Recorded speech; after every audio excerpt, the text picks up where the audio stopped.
The Hired Baby by Marie Corelli. A dark, desolate December night, a night that clung to the metropolis like a wet, black shroud, a night in which the heavy, low-hanging vapors melted every now and then into a slow, reluctant rain, cold as icicle drops in a rock cavern. People passed and repassed in the street like ghosts in a bad dream. The twinkling gaslight showed them at one moment rising out of the fog, and then disappearing from view as though suddenly engulfed in a vaporous ebon sea. With muffled, angry shrieks, the metropolitan trains deposited their shawls of shivering, coughing travelers at the several stations, where sleepy officials, rendered vicious by the weather, snatched the tickets from their hands with offensive haste and roughness. Omnibus conductors grew ill-tempered and abusive without any seemingly adequate reason. Shopkeepers became flippant, disobliging, and careless of custom. Cabmen shouted derisive or denunciatory language after their rapidly retreating fares. In short, everybody was in a discontented, almost spiteful humor, with the exception of those few aggressively cheerful persons who are in the habit of always making the best of everything, even bad weather. Down the long, wide vista of the Cromwell Road, Kensington, the fog had it all its own way. It swept on steadily, like thick smoke from a huge fire, choking the throats and blinding the eyes of foot passengers, stealing through crannies of the houses, and chilling the blood of even those luxurious individuals who, seated in elegant drawing-rooms before blazing fires, easily forgot that there were such bitter things as cold and poverty in that outside world against which they had barred their windows. At one house in particular, a house with gaudy glass doors and somewhat spoiled yellow silk curtains at the windows, a house that plainly said to itself, "Done up for the show," to all who cared to examine its exterior, there stood a closed brougham, drawn by a prancing pair of fat horses. A coachman of distinguished appearance sat on the box. A footman of irreproachable figure stood waiting on the pavement, his yellow-gloved hand resting elegantly on the polished silver knob of the carriage door. Both these gentlemen were resolute and inflexible of face. They looked as if they had determined on some great deed that should move the world to wild applause. But, truth to tell, they had only just finished a highly satisfactory meat tea, and before this grave silence had fallen upon them, they had been discussing the advisability of broiled steak and onions for supper. The coachman had inclined to play plain mutton chops as being easier of digestion. The footman had earnestly assevered his disbelief of the superior succulence and sweetness of the steak and onions, and in the end he had gained his point. This weighty question being settled, they had gradually grown reflective on the past, present, and future joys of eating at someone else's expense, and in this bland and pleasing state of meditation they were still absorbed. The horses were impatient, and pawed the muddy ground with many a toss of their long manes and tails, the steam from their glossy coats mingling with the ever-thickening density of the fog. On the white stone steps of the residence before which they waited was an almost invisible bundle, apparently shapeless and immovable. Neither of the two gorgeous personages in livery observed it. It was too far back in a dim corner, too unobtrusive for the casual regard of their lofty eyes. Suddenly the glass doors before mentioned were thrown apart with a clattering noise. A warmth and radiance from the entrance hall, thus displayed, streamed into the foggy street, and at the same instant the footman, still with grave and imperturbable countenance, opened the brougham. An elderly lady, richly dressed with diamonds sparkling in her grey hair, came rustling down the steps, bringing with her faint odors of patchouli and violet powder. She was followed by a girl of doll-like prettiness, with a snub nose and petulant little mouth, who held up her satin and lace skirts with a sort of fastidious disdain, as though she scorned to set foot on earth that was not carpeted with the best velvet pile. As they approached their carriage, the inert dark bundle, crouched in the corner, started into life, a woman, with wild hair and wild eyes, whose pale lips quivered with suppressed weeping as her piteous voice broke into sudden clamor. "Oh, She lady, cried. for the love of God, a trifle! Oh, lady, lady!" But the lady, with a contemptuous sniff and a shake of her scented garments, passed her before she could continue her appeal, and she turned with a sort of faint hope to the softer face of the girl. "Oh, my dear, do have pity. Just the smallest little thing, and God will bless you. You are rich and happy, and I am starving. Only a penny. For the baby, the poor little And baby." she made as though she would open her tattered shawl and reveal some treasure hidden therein, but shrunk back, repelled by the cold, merciless gaze that fell upon her from those eyes, in which youth dwelt without tenderness. "You have no business on our doorstep," said the girl harshly. "Go away directly, or I shall tell my servant to call a policeman." Then, as she entered the brougham, after her mother, she addressed the respectable footman angrily, giving him the benefit of a strong nasal intonation. "Howard, why do you let such dirty beggars come near the carriage? What are you paid for? I should like to know. It is perfectly disgraceful to the house." "Very sorry, miss," said the footman gravely. "I didn't see the person before." Then shutting the brougham door, he turned with a dignified air to the unfortunate creature who still lingered near, and with a sweeping gesture of his gold-embroidered coat-sleeve, said majestically, "Do you hear? Be off!"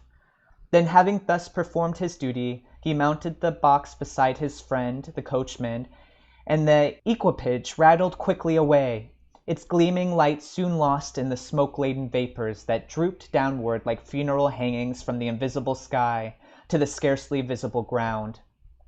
Left to herself, the woman who had vainly sought charity from those in whom no charity existed, looked up despairingly, as one distraught, and seemed as though she would have given vent to some fierce exclamation, when a feeble wail came pitifully forth from the sheltering folds of her shawl. She restrained herself instantly, and walked on at a rapid pace, scarcely heeding whither she went, till she reached the Catholic church, known as the Oratory. Its finished facade loomed darkly out of the fog. There was nothing picturesque or inviting about it, yet there were people passing softly in and out, and through the swinging to and fro of the red, baize-covered doors there came a comforting warm glimmer of light. The woman paused, hesitated, and then, having apparently made up her mind, ascended the broad steps, looked in, and finally entered. The place was strange to her. She knew nothing of its religious meaning, and its cold, uncompleted appearance oppressed her. There were only some half-dozen persons scattered about, like black specks, in its vast white interior, and the fog hung heavily in the vaulted dome and dark little chapels. One corner alone blazed with brilliancy and color. This was the altar of the Virgin. Toward it the tired vagrant made her way, and on reaching it sank on the nearest chair as though exhausted. She did not raise her eyes to the marble splendors of the shrine, one of the masterpieces of old Italian art. She had been merely attracted to the spot by the glitter of the lamps and candles, and took no thought as to the reason of their being lighted, though she was sensible of a certain comfort in the soft lustre shed around her. She seemed still young.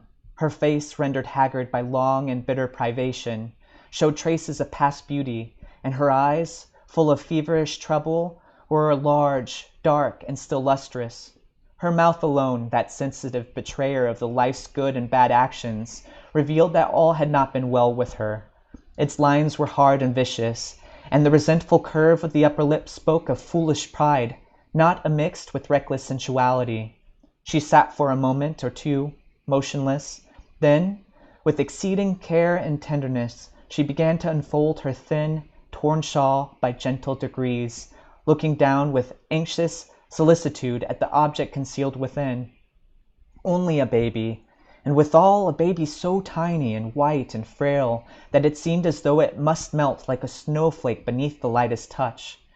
As its wrappings were loosened, it opened a pair of large, solemn blue eyes and gazed at the woman's face with a strange, pitiful wistfulness. It lay quiet, without a moan, a pinched, pale miniature suffering humanity, an infant with sorrow's mark painfully impressed upon its drawn, small features. Presently it stretched forth a puny hand and feebly caressed its protectress, and this, too, with the faintest glimmer of a smile. The woman responded to its affection with a sort of rapture. She caught it fondly to her breast and covered it with kisses, rocking it to and fro with broken words of endearment. My little She darling. whispered softly. My little pet. Yes, yes, I know. So tired, so cold and hungry. Never mind, baby, never mind. We will rest here a little, then we will sing a song presently and get some money to take us home. Sleep a while longer, dearie. There, there. Now we are warm and cozy again. So saying, she rearranged his shawl in closer and tighter folds so as to protect the child more thoroughly. While she was engaged in this operation, a lady in deep mourning passed close by, and advancing to the very steps of the altar, knelt down, hiding her face with her clasped hands. The tired wayfarer's attention was attracted by this. She gazed with a sort of dull wonder at the kneeling figure robed in rich rustling silk and crape, and gradually her eyes wandered upward, till they rested on the gravely sweet and serenely smiling marble image of the Virgin and Child. She looked, and looking again, surprised, incredulous, then suddenly rose to her feet and made her way to the altar railing. There she paused, staring vaguely at a basket of flowers, white and odorous, that had been left there by some reverent worshipper. She glanced doubtfully at the swinging silver lamps, the twinkling candles. She was conscious, too, of a subtle, strange fragrance in the air, as though a basket full of spring violets and daffodils had just been carried by. Then, as her wondering gaze came back to the solitary woman in black, who still knelt motionless near her, a sort of choking sensation came into her throat, and a stinging moisture struggling in her eyes. She strove to turn this hysterical sensation to a low laugh of disdain. Lord, Lord, She muttered beneath her breath. what sort of place is this, where they pray to a woman and a baby? At that moment the woman in black rose. She was young, with a proud, fair, but weary face. Her eyes lighted on her soiled and poverty-stricken sister, and she paused with a pitying look.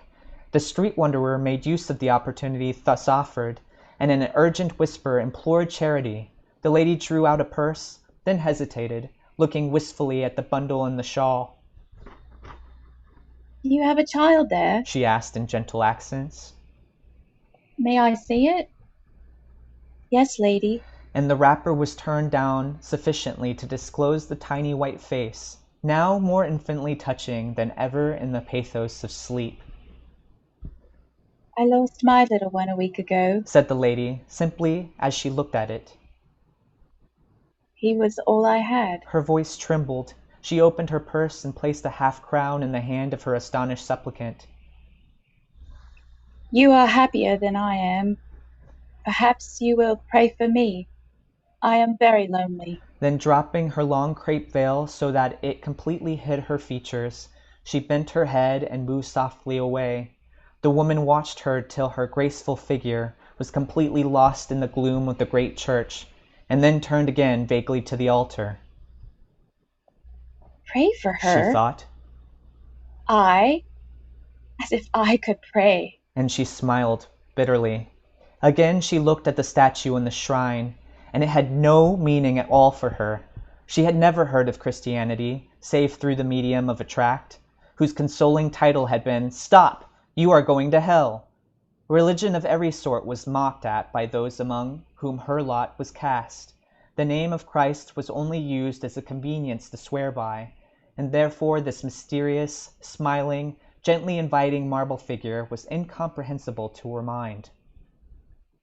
As if I could pray, she repeated, with a sort of derision. Then she looked at the broad silver coin in her hand and the sleeping baby in her arms. With a sudden impulse, she dropped to her knees.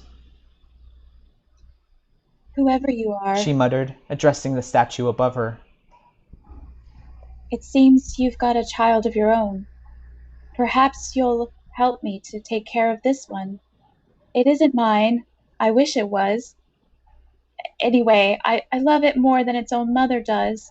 I dare say you won't listen to the likes of me, but if there was God anywhere about, I'd ask him to bless that good soul that's lost her baby.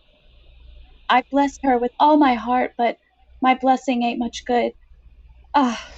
And she surveyed anew the Virgin's serene white countenance.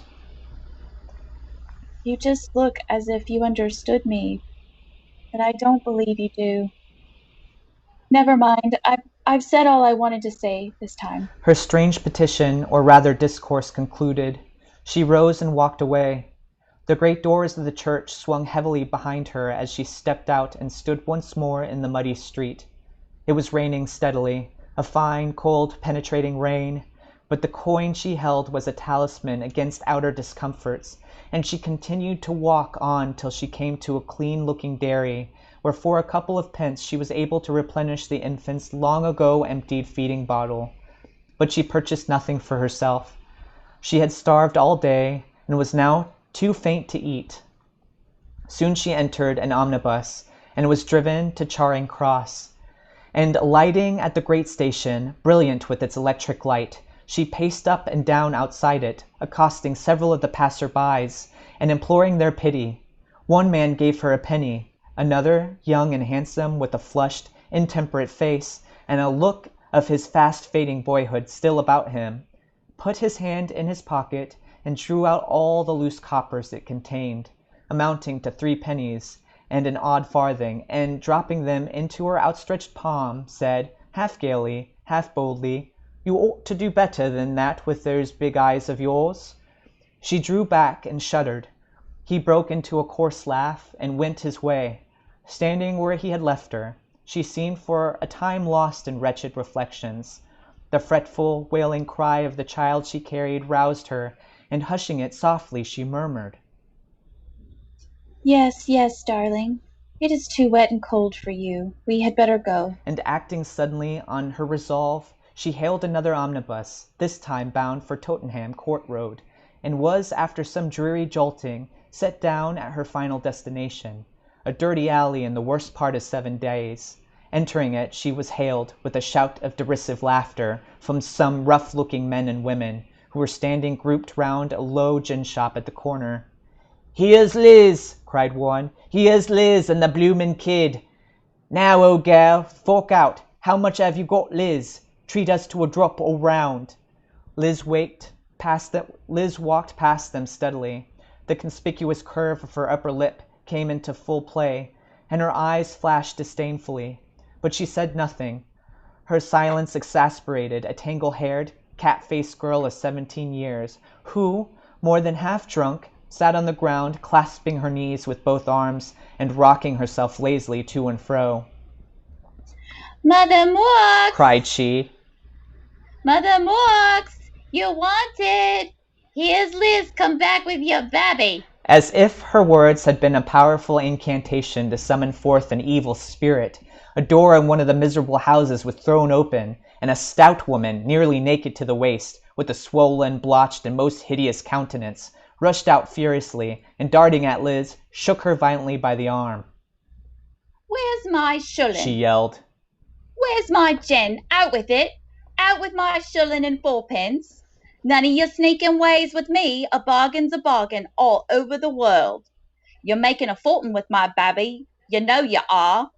Pays you a good deal better than your old trade. Don't say it don't. You know it do. You'll not find such a sickly kid anywheres, and it's the sickly kids what pays and moves the hearts of the kind ladies and good gentlemen. This was an imitative whine that excited the laughter and applause of her hearers. You got it cheap, I can tell ya. And if you don't pay regular, there's others that'll take the chance, and thankful too. She stopped for lack of breath, and Liz spoke quietly. It's all right, Mother Moss, she said with an attempt at a smile. Here's your shilling. Here's the 4 pennies for the gin. I don't owe you anything for the child now. She stopped and hesitated, looking down tenderly at the frail creature in her arms, then added almost pleadingly, It's asleep now. May I take it with me tonight? Mother Mox, who had been testing the coins Liz had given her by biting them ferociously with her large yellow teeth, broke into a loud laugh. Take it with ya? I like that. What impertinence.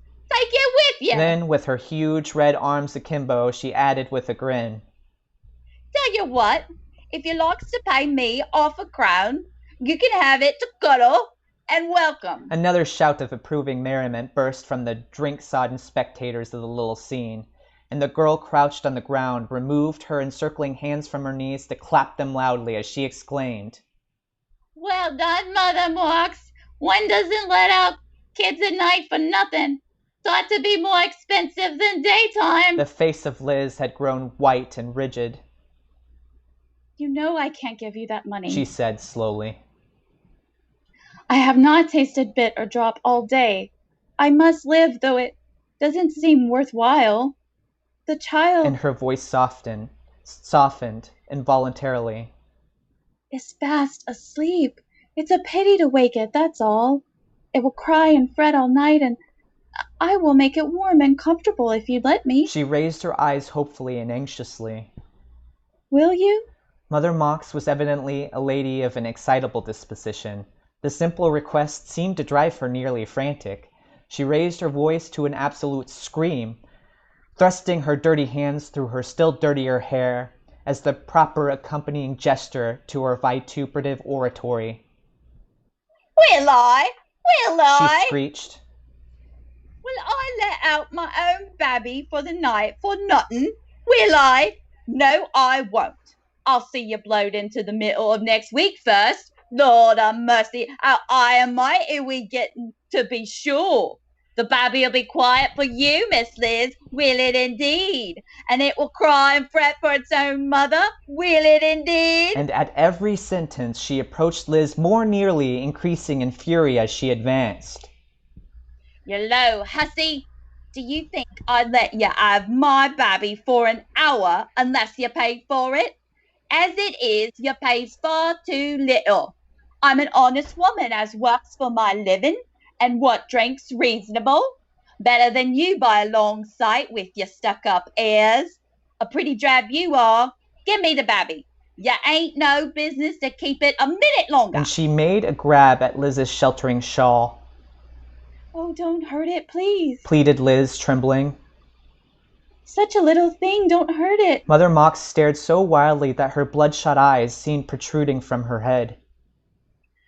It? Ain't I a right to do what I likes with my own babby? It? Well, I never. Look here. And she turned round on the assembled neighbors. Ain't she a regular one? She don't care for the law, not she. She's keeping back a child from its own mother. And with that she made a fierce attack on the shawl, and succeeded in dragging the infant from Liz's reluctant arms. Wakened thus roughly from its slumbers, the poor mite set up a feeble wailing. Its mother, enraged at the sound, shook it violently till it gasped for breath. "Drat little beast!" she cried. "Why don't it choke and have done with it?" And, without heeding the terrified remonstrances of Liz, she flung the child roughly, as though it were a ball, through the open door of her lodgings, where it fell on a heap of dirty clothes and lay motionless. Its wailing had ceased. "Oh, baby, baby!" exclaimed Liz in accents of poignant distress. "Oh, you have killed it, I'm sure. Oh, you cruel, cruel, oh, baby, baby." And she broke into a tempestuous passion of sobs and tears. The bystanders looked on in unmoved silence. Mother Mox gathered her torn garments round her with a gesture of defiance, and sniffed the air as though she said, "Anyone who wants to meddle with me will get the worst of it." There was a brief pause. Suddenly, a man staggered out of the gin shop, smearing the back of his hands across his mouth as he came. A massively built, ill-favored brute, with a shock of uncombed red hair and small ferret-like eyes. He stared stupidly at the weeping Liz, then at Mother Mox. Finally, from one to the other of the loafers he stood by. "What's the row?" he demanded quickly. "What's up? Have it out fair? Joe Mox will stand by and see fair game. Fire away, my hearties. Fire, fire away." And with a chuckling, idiot laugh, he dived into the pocket of his torn corduroy trousers and produced a pipe. Filling this leisurely from a greasy pouch with such unsteady fingers that the tobacco dropped all over him, he lighted it, repeating with increased thickness of utterance, "What's the row? Have it out fair." "It's about your babby, Joe," cried the girl before mentioned, jumping up from her seat on the ground with such force that her hair came tumbling all about her in a dark, dank mist, through which her thin, eager face spitefully peered. Liz has gone crazy. She wants your baby to cuddle. And she screamed with sudden laughter. Fancy wants the baby to cuddle. The stupefied Joe blinked drowsily and sucked the stem of his pipe with apparent relish. Then, as if he had been engaged in a deep meditation on the subject, he removed his smoky consoler from his mouth and said, "Why not? Wants the baby to cuddle. All right, let her have it. Why not?" At these words, Liz looked up hopefully through her eyes, but Mother Mox started forward in raving indignation. "You great drunken fool!" she yelled to her besotted spouse. "Aren't you ashamed of yourself? What? Let our baby for a whole night for nothing? It's lucky I have my wits about me, and I say Liz shan't have it. There now." The man looked at her, and a dogged resolution darkened his repulsive countenance. He raised his big fist, clinched it, and hit straight out, giving his infuriated wife a black eye in much less than a minute. "And I say I shall have it. Where are ye now?" In answer to the query, Mother Mox might have said that she was all there, for she returned her husband's blow with interest and force, and in a couple of seconds the happy pair were engaged in a stand-up fight, to the intense admiration and excitement of all the inhabitants of the little alley. Everyone in the place thronged to watch the combatants, and to hear the blasphemous oaths and curses with which the battle was accompanied. In the midst of the affray, a wizened, bent old man, who had been sitting at his door sorting rags in a basket, and apparently taking no heed of the clamor around him, made a sign to Liz. "Take the kid now," he whispered. "Nobody'll notice. I'll see they don't cry after ye." Liz thanked him mutely by a look, and rushing to the house where the child still lay, seemingly inanimate, on the floor among the soiled clothes, she caught it up eagerly and hurried away to her own poor garret in a tumble-down tenement at the farthest end of the alley. The infant had been stunned by the fall, but under her tender care, and rocked in the warmth of her caressing arms, it soon recovered, though when its blue eyes opened, they were full of bewildered pain, such as may be seen in the eyes of a shot bird. "My pet, my poor little darling," she murmured over and over, kissing its wee white face and soft hands. "I wish I was your mother. Lord knows I do. As it is, you're all I've got to care for. And you do love me, baby, don't you? Just a little bit?" And as she renewed her fondling embraces, this tiny, sad-visaged creature uttered a low, crooning sound of baby satisfaction in response to her endearments, a sound more sweet to her ears than the most exquisite music, and which brought a smile to her mouth and a pathos to her dark eyes, rendering her face for a moment beautiful. Holding the child closely to her breast, she looked cautiously out of her narrow window, and perceived that the connubial fight was over. From the shouts of laughter and plaudits that reached her ears, Joe Mox had evidently won the day. His wife had disappeared from the field. She saw the little crowd dispersing. Most of those who composed it entered the gin shop, and very soon the alley was comparatively quiet and deserted. By and by she heard her name called in a low voice. "Liz! Liz!"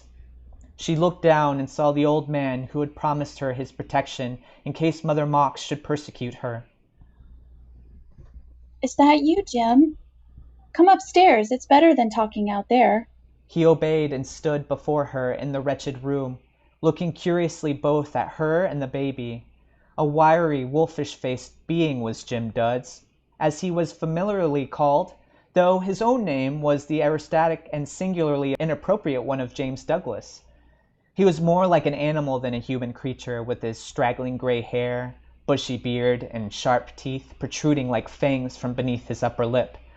His profession was that of an area thief, and he considered it a sufficiently respectable calling.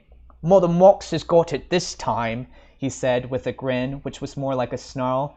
"Joe's blood was up, and he pounded her nigh into a jelly. She'll never ye quit now, so long as ye pay the high regular. You'll have Joe on your side. If so be as there's a bad day, you better not come home at all." "I know," she said. but she's always had the money for the child, and surely it wasn't much to ask her to let me keep it warm on such a cold night as this. Jim Duds looked meditative. What makes you care for the baby so much? He asked. Tain't yourn. She sighed. No, She said, sadly.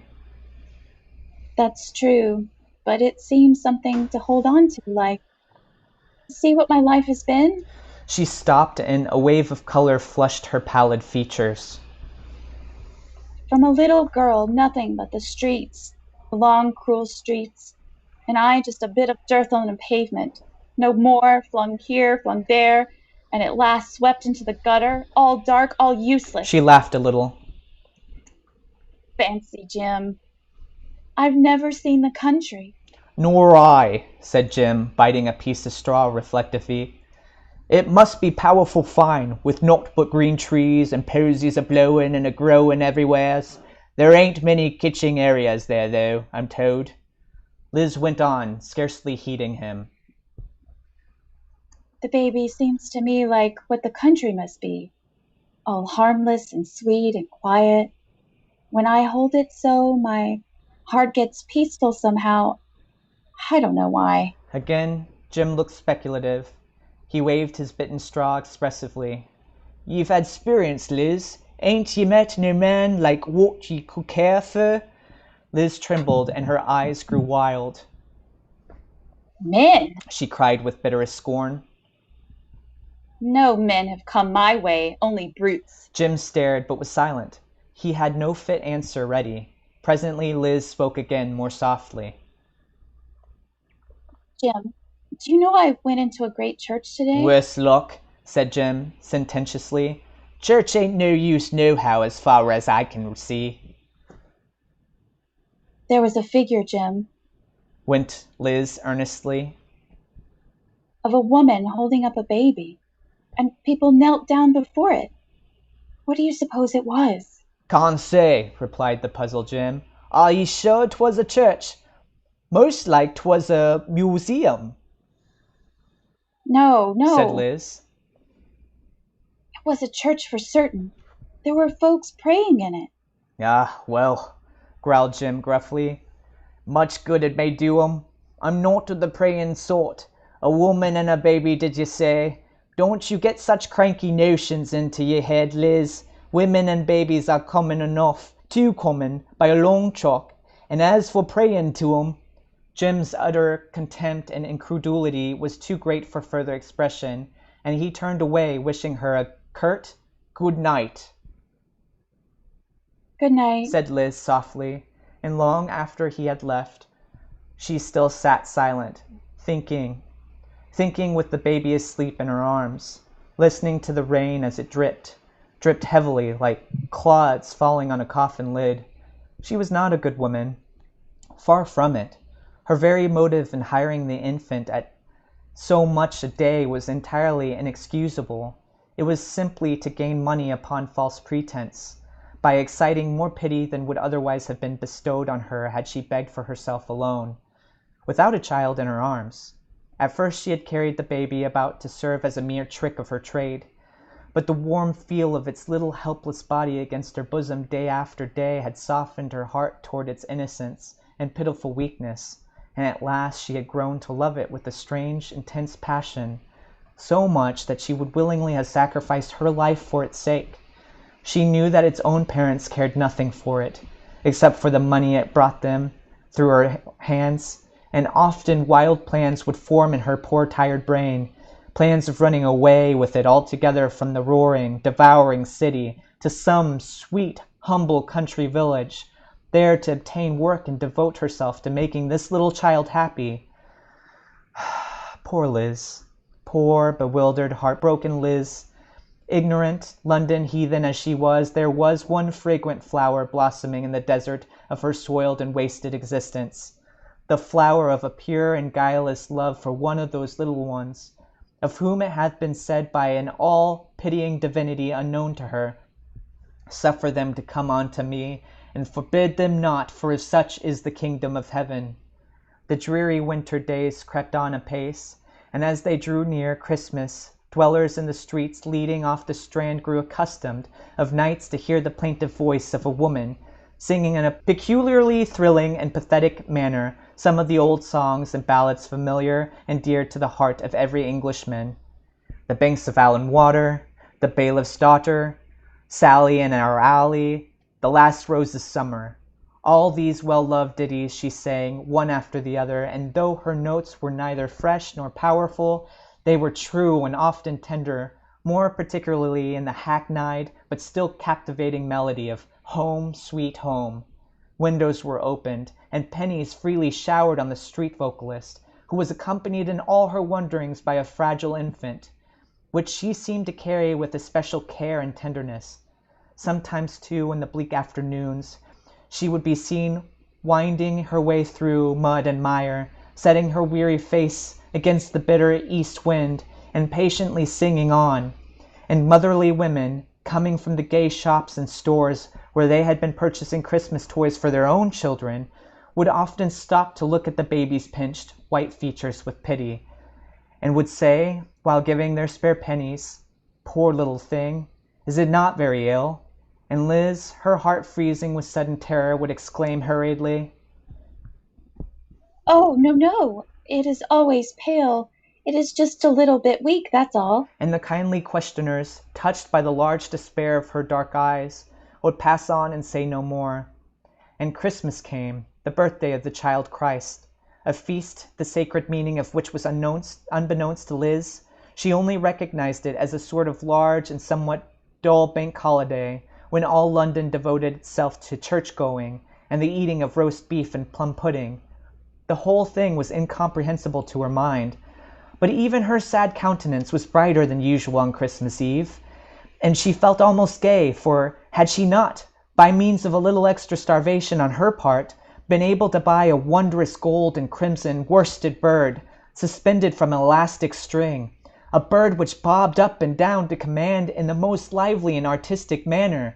And had not her hired baby actually laughed at the clumsy toy, laughed, an elfish and weird laugh, the first it had ever indulged in? And Liz had laughed too, for pure gladness in the child's mirth, and the worsted bird became a sort of uncouth charm to make them both merry.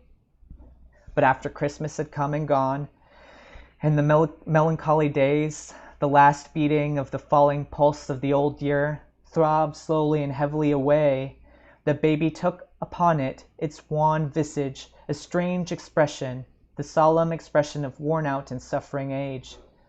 Its blue eyes grew more solemnly speculative and dreamy, and after a while it seemed to lose all taste for the petty things of this world, and the low desires of mere humanity. It lay very quiet in Liz's arms. It never cried, and was no longer fretful, and it seemed to listen with a sort of mild approval to the tones of her voice as they rang out in the dreary streets, through which, by day and night, she patiently wandered. By and by the worsted bird too fell out of the favor. It jumped and glittered in vain. The baby surveyed it with an unmoved air of superior wisdom, just as if it had suddenly found out what real birds were like, and was not to be deceived into accepting so poor an imitation of nature. Liz grew uneasy, but she had no one in whom to confide her fears. She had been very regular in her payments to Mother Mox, and that irate lady, kept in order by her bulldog of a husband, had been of late very contented to let her have the child without further interference.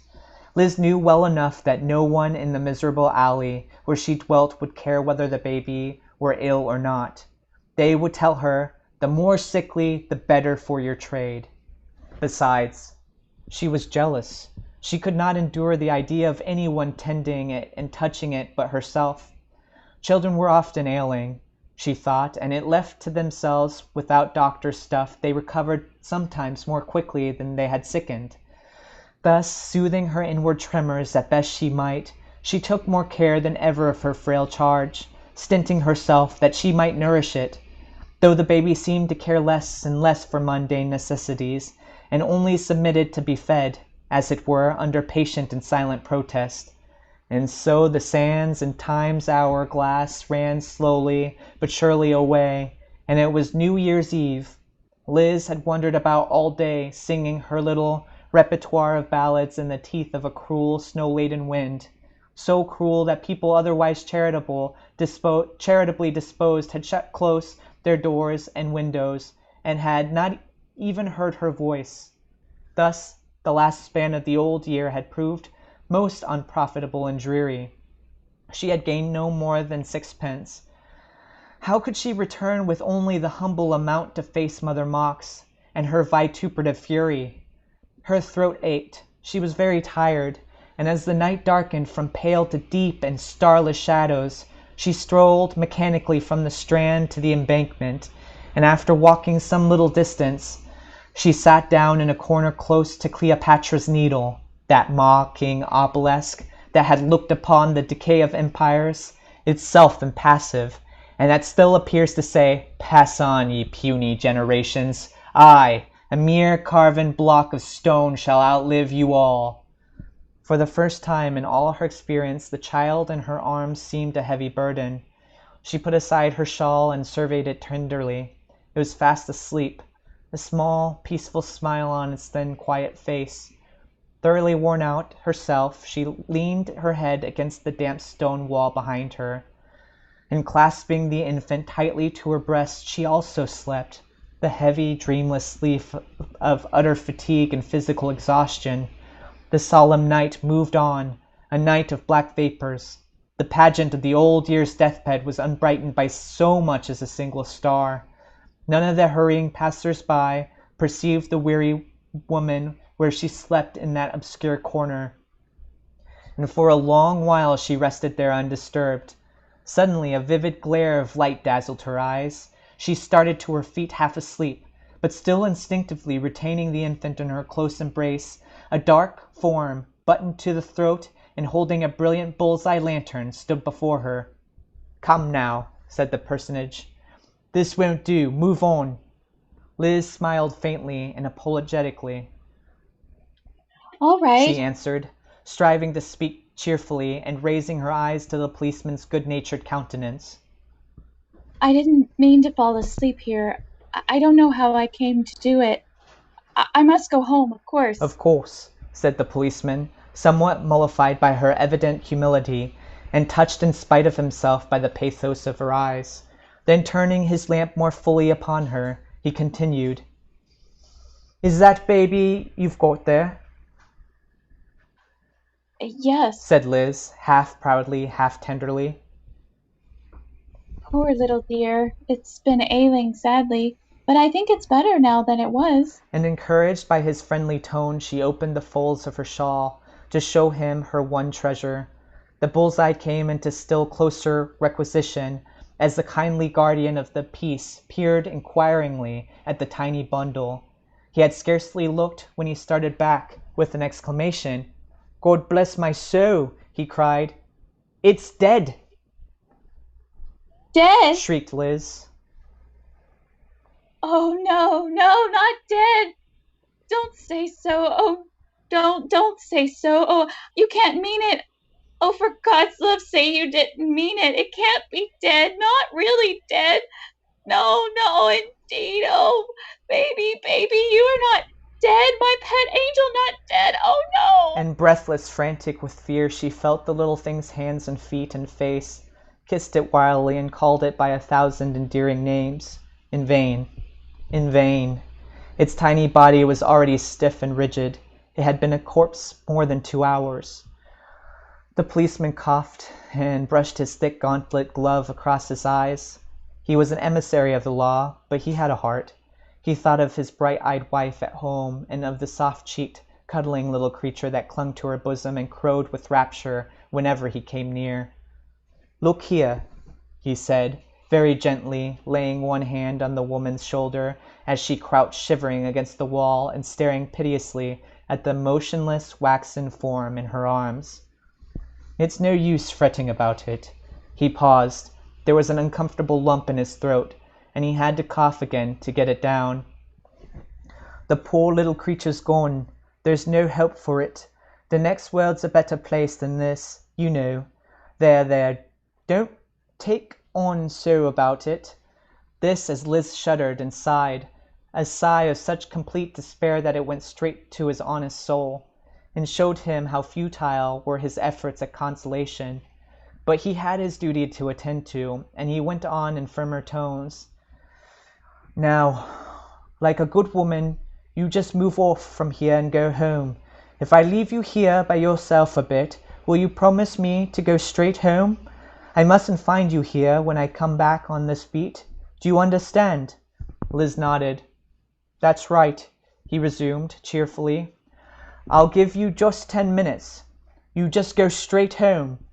And with a good night, uttered in accents meant to be comforting, he turned away and paced on, his measured tread echoing on the silence at first loudly, then fainter and fainter, till it altogether died away, as his bulky figure disappeared in the distance.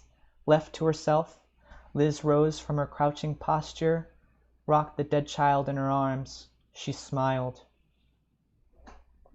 "Go straight home," she murmured, half aloud. "Home, sweet home. Yes, baby, yes, my darling. We will go home together." And creeping cautiously along in the shadows, she reached a flight of the broad stone steps leading down to the river. She descended them, one by one. The black water lapped against them heavily, heavily. The tide was full up. She paused. A sonorous, deep-toned, iron voice rang through the air, with reverberating solemn melody. It was the great bell of St. Paul's tolling midnight. The old year was dead. "Straight home," she repeated, with a beautiful, expectant look in her wild, weary eyes. "My little darling. Yes, we are both tired. We will go home. Home, sweet home, we will go." Kissing the cold face of the baby corpse she held, she threw herself forward. There followed a sullen, deep splash, a slight struggle, and all was over. The water lapped against the steps heavily. Heavily as before, the policeman passed once more and saw to his satisfaction that the coast was clear. Through the dark veil of the sky one star looked out and twinkled, for a brief instant, then disappeared again. A clash and clamor of bells startled the brooding night. Here and there a window was opened, and figures appeared in balconies to listen. They were ringing in the new year, the festival of hope, the birthday of the world. But what were New Year's to her who, with white upturned face and arms that embraced an infant in the tenacious grip of death, went drifting, drifting solemnly down the dark river, unseen, unpitied by all those who awoke to new hopes and aspirations on that first morning of another life probation? Liz had gone to make her peace with God, perhaps through the aid of her hired baby, the little sinless soul she had so fondly cherished. Gone to that sweetest home we dream of and pray for, where the lost and bewildered wanderers of this earth shall find true welcome and rest from grief and exile. Gone to that fair, far glory world where reigns the divine Master, whose words still ring above the tumult of ages. "See that ye despise not one of these little ones, for I say unto you that their angels do always behold the face of my Father who is in heaven." The end. Jeremy, good job. Whoa, good job to you. Listeners, this one was probably one of the hardest pieces to do, and I am sorry if people are English out there and listen to it and have injuries now from listening to it. Yes, we do extend our apologies to those who might be offended by our English accent. Someday we will have English actors on the show, right, Megan? Yes. Once once COVID, we can actually be in the room with other people and we can beef up our technology, then we will fortunately have real English actors, and poor Marie Corelli will not have to suffer through us. Megan, I for one was super entertained by your horrible woman voice. Oh, thank you. What a nasty woman. What a nasty woman, yeah, and a nasty situation for her, for sure. Megan, what did you enjoy about the piece? Like, why were you down to do this one? The things that I loved about this piece were just how descriptive she is and how she really paints all the scenes so well. Like I feel like I'm on that street. I feel like I'm in that alley. Like even the transitions between Liz going from the what appears to be like a more upper middle class neighborhood to going to her slum is so specific, and I just feel like I can smell it, and I can see it, and I can touch it, and I can hear these voices, and I can see these people. I feel like she just captures the environment so well. I totally agree. I think she would make a brilliant screenwriter if she were alive today. She does this thing, readers, that we learned in screenwriting class at Carnegie Mellon, where you paint the pictures so you're panning the camera. So when we were in the church, I mean, this was before like, cinematography. She painted that image of like that poor girl like looking up at the Virgin Mary. It's just wonderfully written, really well written.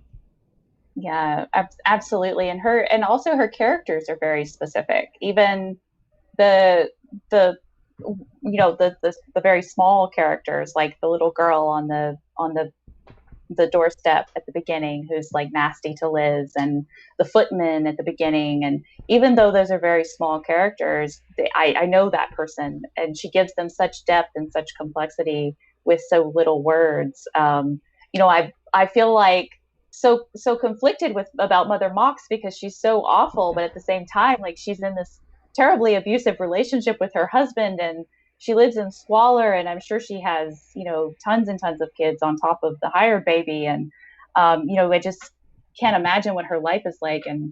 And you just get so much from every word that she uses to describe these characters and express these characters. I think you really get a very well-rounded idea of them. And what I think the listeners might find really interesting, because this is kind of a lot like Charles Dickens. And when I think of Charles Dickens, I think of sentimentality, right? Mm-hmm. So Marie was actually accused of sentimentality, and when I mentioned this to Megan, she was like, "Well, that was because she was a woman." Yeah, it makes you think that Yeah. when her contemporaries like Charles Dickens get away with being really sentimental, and when you have a person like Marie, a woman like Marie, it's like, well, it can't be just the sentimentality. It has to be something else. And this being the late 1800s going into the 1900s, I'm sure that sexism had a lot to do with it. And I also, like, in my mind, like in my conspiratorial mind, I'm also thinking like, oh, they were just jealous of her Oh, they were popularity and how much totally money she jealous. I was don't even think making. that's a conspiracy thing, Megan. They were completely jealous. It's like one of those things where, like, you know how people say that a woman is angry and she's like emotional? Mm-hmm. But why shouldn't she be? Like, I mean, like like to say she's sentimental, of course she's sentimental. She's painting a picture where she wants you to have feelings, right? Right, right, exactly. And then a lot of times, like women, even myself, I've experienced this where I've been emotional about something or passionate about something, and people have kind of looked at me like, "Oh, you're just being sentimental, or you're being too precious." When I felt like I was just expressing my emotion and my excitement for something. And society wants women to temper their emotions, Mm. because I feel like men don't know how to handle women's emotions But sometimes. listen, It if really you were freaks them to out. temper your emotions, then you would get in trouble for being a robot. So Yes, yeah. There's really no there's no win win. when it comes to that. Yeah, if you're too emotional, then if you show emotions, you're too emotional, and if you temper yourself, you're unfeeling and you're a robot, and you need to show more emotion. So there really is no win. Yeah, and one of the things that I also like about this story is the religious connotations. Like, Mm. I think when I first read it, I was really surprised by the her going into the church Mm. and visiting with the Virgin Mary and all of that. I loved all that description and everything at the time. But in doing my historical research on this piece, I found at the time, in the Victorian era in England at the time, there was this shift in people's ideas of religion and social morals, and there was a romanticism and a mysticism that was coming in, and there was a change in the middle class, and people were becoming more educated, and they were having more access to religion, and kind of coming to terms with their own ideas of religion as opposed to what they had been indoctrinated with. And You mentioned that she was kind of ahead of her time, right? Like she combined different religions, like spirituality with. Do you want to go about that? Because I found that really fascinating. yeah, her first novel, a World of Two Romances. I think I'm getting that name wrong, actually. A Romance of Two Worlds is what it's called. Is about this woman who falls in love with this Italian, and then she's kind of like whisked away to this spiritual world, and it's all about the struggle between reincarnation and evolution and creationism. And she was really exploring a Mm. lot of these very deep, kind of derisive ideas at the time, and there was a lot of upheaval at that time in England. You had so much going on socially, and also in the religion, and people learning, being more educated, and learning more about science, and kind of going out and being more individual. And she was like from the late 1800s for the people who are curious. So, I mean, her stuff Mm. still holds up, Megan. So for the listeners, the way we found this was we were like, we should have a dead person on the show. So I looked through Project Gutenberg that has a lot of the public domain pieces. And okay, I'm not going to slam anyone. I'm not going to call out any names, but I got really bored by some of the pieces. And so I was scrolling through, and some of these people, you would know their names. So I'm not going to name drop the people that I passed by because I was so bored. And then I saw a female name, and I was like, ah, okay, well, let's read a piece by a woman. Like, I'd rather just see something different because there were so many male pieces. I didn't have any expectation because I've never heard of Marie Corelli. And I was sucked in immediately. The first page, I was waiting for her to suck it up. I thought she was going to do something where Mary comes down from the clouds and saves, the baby at the end or something, and she didn't. She wrote this thing so well. I'm really interested to see what else she writes, Megan. Yeah, no, absolutely. I definitely want to read more of her work. And one of the things that we've talked about is how, like, I can understand that there are parts of this story that may feel sentimental, but I feel like there's just so much She darkness in threw this. a baby across the room. Like, I mean, there's some stuff that's really like hard stuff that's yeah. going down, and I feel like, as we discussed before, like even at the end when Liz throws herself into the river and kills herself, like she's she doesn't say Corelli doesn't say that, oh, she's going to her peaceful home in heaven. She's going to be judged by God, and it is still like, it makes me wonder, like, what happened to poor Liz. Like, what was her afterlife like? And Yeah, she's so good because um, this was a spiritual woman. She's really good with painting the church in a way that is not good or bad. Like she uses a lot of dramatic mhm. irony, and for those that don't know what irony is, it's where oh, I hope I described this right. Megan, call me out if I don't. I'm Get nervous. it right, Oh Jeremy. boy. Get it But right. like irony is where you think one thing's going to happen, like it has a certain meaning, but like when it's painted, it's in a different light. Like, am I right on that, Megan? Yeah, I'll give you that. You'll get. Yay. For those listeners, Megan's the smart one, and I'm. Uh, Oh, that's not true. but Jeremy's anyway, very yeah. smart. So like one of my favorite scenes is the one that you mentioned at the end. Like it really hit me hard. I actually teared up when I read that last part. I was like, man, Marie hit me.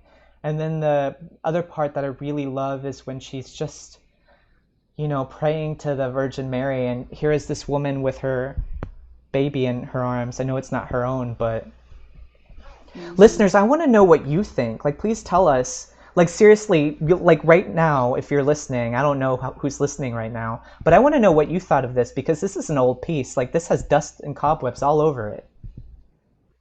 Yeah, we would really love to know what you think about this, and we appreciate you listening in while Jeremy and I talk about Marie. Unfortunately, without seance and some smelling salts, we can't have Marie with us today to interview her and talk to her directly about her story. But I wish she could be here because she sounds like such a fascinating woman from the research that I've done, and was really interested in exploring these bigger kind of off color ideas that were different than her contemporaries, and I definitely appreciate that. Megan really tried to bring her on the show for you all today, but I stopped her at the Ouija board. We're just not getting into it.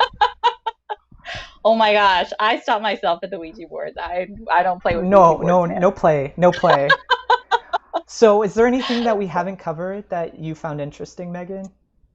Oh man, we could go on and on and on about Marie Corelli. Oh well, I wanted to give you guys just a little bit of background on her. Her original name was Mary Mackay, and she was allegedly the illegitimate daughter of the poet Charles Mackay and Charles Mackay's servant. And she was shipped off to convent school and went to school in a convent, which I think probably influenced her interest in religion. And she, throughout her career, always kind of tried to rewrite her beginnings. Like nobody could ever prove that she was this illegitimate child, or they couldn't prove really what her story was, and she was always kind of very mysterious with it.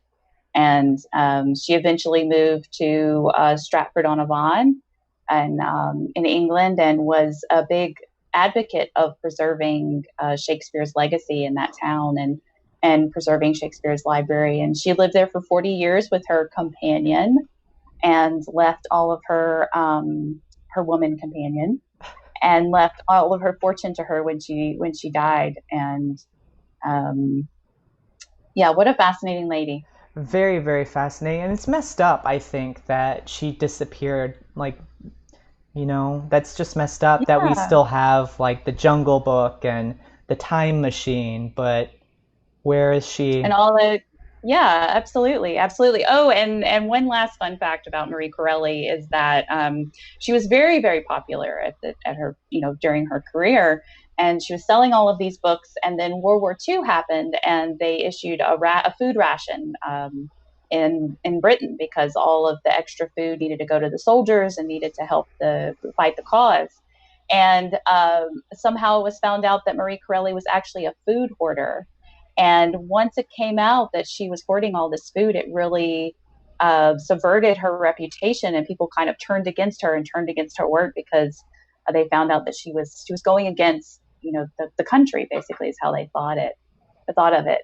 So I think that definitely Probably. hurt her reputation, and probably didn't help her move forward throughout the years. I mean, you can imagine, like, if today, like, I mean, Tom totally Hanks was, relevant. Coronavirus, yeah, hoarding toilet yes, paper. yes, exactly, yeah, or hand sanitizer. Like, if we found out one of our beloved writers, or actors or creatives was doing something like that, we would be very upset and would boycott their work, I'm sure. So um, it's interesting to think, like, we feel like we're very civilized, and we've moved forward a lot in the last 100 years, but people still act very much like they did 100 or 150 years ago People, in terms of celebrity. And totally, people are you people. know And one of the things that Megan and I have struggled with is that we look for authors and then we find out that they're racist or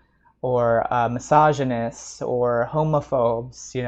So it's really mhm. hard to find someone who hasn't had issues. Yeah. Yes, and not that we want to censor, or we only Yeah, want to read stories by people who are saints, or who only have viewpoints that we agree with, but we also don't want to shine a positive light on some of these stories that might perpetuate ideas that we don't believe in. So it's a constant, I think, as a creative, and Jeremy and I have talked about this several times, like, we have this constant conversation about it. When you find out that one of your beloved mentors or creative people that you love who's creative or work that's done when you found out they've done something kind of atrocious? Like, do you separate the artist from the art? And if so, how do you do that? Or do you just boycott them, or how do you deal with that? So it's definitely an ongoing conversation, but we've sort of taken a stance with the public domain, and I'm glad because it worked out, because we found this beautiful story by Marie. Yeah, don't be surprised if you see another Marie Corelli some seasons down. I think we're going to try to get new people on the show each time. And listen, if we have somebody that was a little bit wretched in their day, we'll mention it. We'll be like, this person was not very nice to ladies or something. We'll mention all of that stuff. We'll always let you guys know what you're getting into. Megan, I think we're good. I think we are done with another episode. I think so. I'm so excited. Episode 7 in the bag. So anything that you guys want to say, please comment below and we'll get back to you. We'd love to hear what you thought of Marie Corelli today. And then next week, we have an author that I don't know at all. Her name is Megan Morrison, and she has a piece called Plug-In. Megan is currently working on it now. It's going to be exciting. I've heard the story already. It's really cool. And then also, just so you all know, next week is going to be our last episode for the season. We're going to have a little bit of an intermission before we come back in the second season. We're already looking for really cool authors, so if you are a really cool author, you know what to do. Submit! Oh, okay. I heard someone. Megan, somebody was really loud. I heard a voice.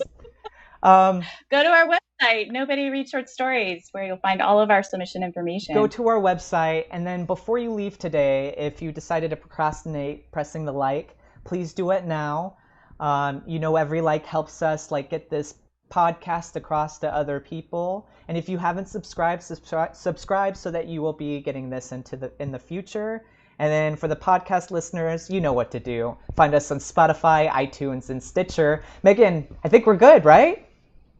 I think we're good. Thanks, everybody. Bye. Bye. No one reads short stories anymore. I really don't know what they're written for. Go write a short story and throw it out the door. 'Cause no one reads short stories, funny, sad, or gory. No one reads short stories anymore. Yes, no one reads short stories